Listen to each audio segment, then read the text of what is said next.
ಈಗ ಸಹಜವಾಗಿ ಸಿನಿಮಾಗೆ ಮಾಡೋಕ್ಕೂ ಮುಂಚೆ ಅಪ್ಪು ಅವರು ಒಬ್ಬ ಬಿಸ್ನೆಸ್ ಮ್ಯಾನ್ ಆಗಿದ್ದರು. ಸೊ ಸಾಕಷ್ಟು ಸಂದರ್ಭದಲ್ಲಿ ಮಾತಾಡಿದ್ರಿ. ಆ ಬಿಸ್ನೆಸ್ಸನ್ನು ಬಿಟ್ಟು ಬಿಸ್ನೆಸ್ ಮ್ಯಾನ್ ಆಗ್ಬೇಕನ್ನೋದು ಬಿಟ್ಟು ಸಂಪೂರ್ಣವಾಗಿ ಸಿನಿಮಾಗೆ ಬದಲಾದ ನಂತರ ಅವರ ಜೀವನ ಶೈಲಿ ಹೆಂಗೆ ಚೇಂಜ್ ಆಯಿತು, ಹೇಗಿರ್ತಾಯಿದ್ರು ಏನು ಅಂತ? ಸರ್, ಈ ಒಂದು ಸಂದರ್ಭ ಹೇಗೆ ಅಂತಂದರೆ ಸರ್, ಅವರು ಬಿಸ್ನೆಸ್ ಅಂದರೆ ತುಂಬ ಇಷ್ಟ ಇತ್ತು. ಯಾಕಂದರೆ ಹಲ್ವಾರು ಬಾರಿ ನನಗೆ ಹೇಳ್ಕೊಂಡಿದ್ದಾರೆ ಅದನ್ನು. ಪ್ರಾಕ್ಟೀಸ್ ಟೈಮಲ್ಲೇ ನನಗೆ ಬಿಸ್ನೆಸ್ ಅಂದರೆ ತುಂಬ ಇಷ್ಟ ಇತ್ತು, ನಾನು ಬಿಸ್ನೆಸ್ಸೇ ಮಾಡಬೇಕು, ಸಿನಿಮಾ ಬೇಡ, ನಾನು ಬಿಸ್ನೆಸ್ಸಲ್ಲೇ ನಾನು ಇಂಪ್ರೂವ್ ಆಗಬೇಕು ಅನ್ನೋ ಒಂದು ಆಸೆ ಇತ್ತು ಅಂತ ಈ ಕೆಲವೆಲ್ಲ ಹೇಳೋರು. ಆದರೆ ಮನೇಲಿ ಒಂದು ಸಹಜವಾಗಿ ಡಿಸ್ಕಷನ್ ಆದಾಗ ಬೇಡ, ಬಿಸ್ನೆಸ್ ಬೇಡ, ಸಿನಿಮಾದಲ್ಲೇ ಇದು ಅಂದರೆ ಅಪ್ಪಾಜಿಯವ್ರಿಗೆ ತುಂಬ ಆಸೆ ಇತ್ತು. ಅಪ್ಪಾಜಿಯವ್ರದ್ದು ಒಂದು ಆಸೆ ಏನಂದರೆ, ನನಗೆ ಎಷ್ಟೋ ಸಲ ಸರ್, ನಾನು ಈಗ ಅಪ್ಪು ಅವರು ನಾವು ಪ್ರಾಕ್ಟೀಸ್ ಮಾಡಿ ಬ್ಯಾಕ್ ಫ್ಲಿಪ್ ಎಲ್ಲ ಹೊಡಿಬೇಕಾದ್ರೆ ಬಂದು ಚೇರ್ ಹಾಕೊಂಡು ಕೂತ್ಕೊಂಡ್ಬಿಡೋರು ಅಪ್ಪಾಜಿಯವರು.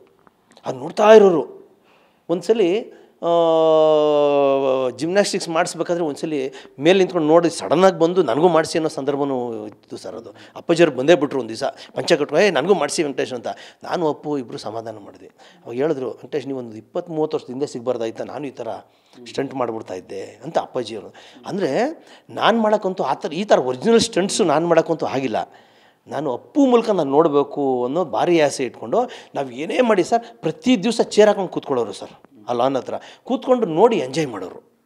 ನನಗೆ ಹಿಂಗೆ ಬರಬೇಕು, ಆ್ಯಕ್ಷನು ಪುನೀತ್ ರಾಜ್ಕುಮಾರ್ ಸಿನಿಮಾದಲ್ಲಿ ನೋಡಬೇಕು ಅನ್ನೋ ಒಂದು ಏನು ಕನ್ಸ್ಕೊಂಡಿದ್ರು ಅಪ್ಪಾಜಿ, ಅದನ್ನು ಅಪ್ಪು ಸಿನಿಮಾದಲ್ಲಿ ನೋಡಿದ್ರು ಸರ್. ಯಾಕೆ ಅಂತಂದರೆ ಆ ಥರ ಒರಿಜಿನಲ್ ಸ್ಟಂಟ್ಸು ಯಾರೂ ಮಾಡೋಕ್ಕೆ ಸಾಧ್ಯನೇ ಇಲ್ಲ ಸರ್. ನಿಮಗೆ ಗೊತ್ತು, ಹಲವಾರು ನಾಯಕ ನಟರುಗಳು ತಮಿಳು, ತೆಲುಗು ಎಲ್ಲ ಸ್ಟೇಟಲ್ಲೂ ಹೇಳೋ ಪುನೀತ್ ರಾಜ್ಕುಮಾರ್ ಥರ ನಾವು ಸ್ಟಂಟ್ ಮಾಡೋಕ್ಕಾಗಲ್ಲಪ್ಪ, ಅವ್ರು ಒರಿಜಿನಲ್ ಸ್ಟಂಟ್ಸ್ ವಿಧೋ ರೂಪದಲ್ಲಿ ಮಾಡ್ತಾರೆ.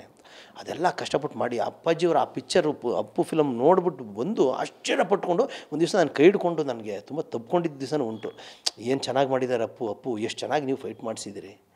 ಆ ಥರದೊಂದು ಸಂದರ್ಭವೂ ಇತ್ತು ಸರ್. ಅದು ಈಗ ಅಪ್ಪಾಜಿಯವ್ರ ಜೊತೆಗೆ ಒಡನಾಟ ನಿಮಗೆ ಇದ್ದಿದ್ದು ಹೆಂಗೆ? ಆ ದಿನಗಳಲ್ಲಿ ಅವರೇನು ಹೇಳ್ತಾಯಿದ್ರು, ಆವತ್ತಿನ ಸಿನಿಮಾ ವಿಚಾರಗಳ ಬಗ್ಗೆ ಮಾತಾಡೋಂಥದ್ದು.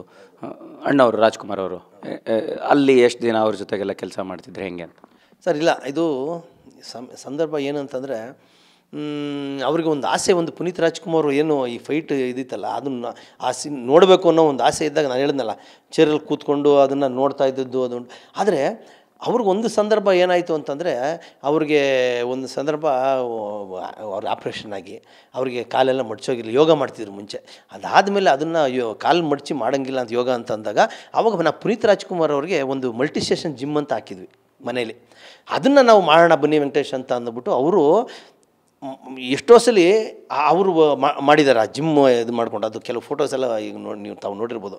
ಅವ್ರಿಗೊಂದೇನು ಆಸೆ ಇತ್ತು ಅಂದರೆ, ಭಕ್ತ ಅಂಬರೀಷ ಮಾಡಬೇಕು ಅನ್ನೋ ಆಸೆಯಲ್ಲಿ ಆ ಟೈಮಲ್ಲಿ ವಿಜಯ ರೆಡ್ಡಿಯವ್ರು ಬರೋರು ಮನೆಗೆ, ಸಾಂಗ್ ರೆಕಾರ್ಡಿಂಗ್ ಇದ್ದಿದ್ದಕ್ಕೆಲ್ಲ. ಅಷ್ಟೊತ್ತಿಗೆ ವರದಪ್ಪಣ್ಣವರು ಕಾಲ್ವಾದ, ನಿಮಗೆ ಗೊತ್ತಲ್ಲ, ಕಾಲ್ವಾದ್ಮೇಲೆ ಸ್ವಲ್ಪ ಅವರು ಕುಗ್ಗೋಗಿ, ಸೊ ಅದು ಆ ಪ್ರಾಜೆಕ್ಟೇ ಕೈ ಬಿಟ್ಟು ಇದು ಮಾಡಿದ್ರು ಸರ್. ಯಾಕಂದರೆ ಅವರು ಅಷ್ಟೊತ್ತು ತುಂಬ ಚೆನ್ನಾಗಿ ರೆಡಿ ಆಗಿದ್ರು. ಯಾಕಂದರೆ ಇವ್ರು ಏನೋ ಪುನೀತ್ ರಾಜ್ಕುಮಾರ್ ಅವರು ಆ ಬ್ಯಾಕ್ ಫ್ಲಿಪ್ ಇದೆಲ್ಲ ಮಾಡೋರಲ್ಲ, ಅವ್ರಿಗೂ ಒಂಥರ ಇನ್ಸ್ಪಿರೇಷನ್ ಸರ್.